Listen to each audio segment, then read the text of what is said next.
दोस्तों, फ़लस्तीन और इसराइल की जब से समझौते की बात चली है तभी से ही दोनों देशों के बीच में खुशियों का माहौल बन गया है, क्योंकि दोनों देशों के जो लोग कैद कर लिए गए थे, इन लोगों को पकड़कर कैद खानों में बंद कर दिया गया था और उनको छोड़ने का नहीं था। कुछ शब्द भी थे उनके, तो लोग परेशान तो थे ही थे, लेकिन दोस्तों उन्हें उतना परेशानी इनका सबब नहीं दिखाई दे रहा था जितना उनको खुशी थी, क्योंकि दूसरे देश से अपने देश में जाने की खुशी और होती है। दोस्तों, एक वीडियो हम आपको दिखाएंगे, उसमें कुछ लोग जो फ़लस्तीन के थे, जो इसराइल से छूटे, तो दोस्तों वो सबके साथ में भी थे और कुछ लोग जिंदा भी थे, लेकिन उनको उन शवों की इतनी चिंता नहीं थी जितनी अपने देश आने की खुशी थी। तो दोस्तों, वीडियो को पूरा जरूर देखें। मलबे और सड़कों पर शवों के बीच गाजा पहुंच रहे हैं, लेकिन इसके बावजूद लोगों की खुशी साफ तौर पर देखी जा सकती है।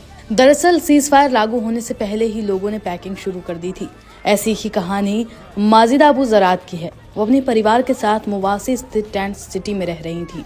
गाजा में युद्ध शुरू होने के बाद इस परिवार ने अपने घर में किसी तरह खुद को सुरक्षित रखा था।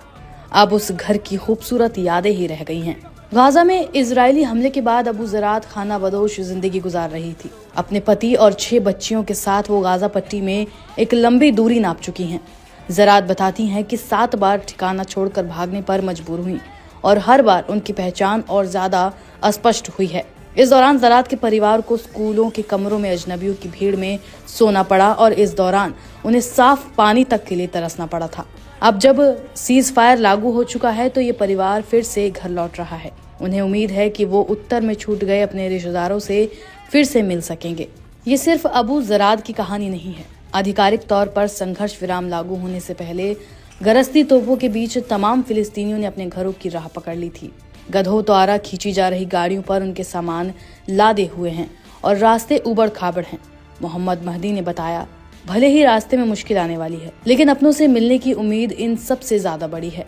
मेहदी ने रविवार की सुबह मलबे से भरे रास्ते पर चलते हुए अपने घर का सफर तय किया। उन्होंने बताया कि रास्ते में हमास की पुलिस गाजा सिटी की गलियों में तैनात थी और लोगों को घर वापस लौटने में मदद कर रही थी। घर टूटे हैं फिर भी जश्न।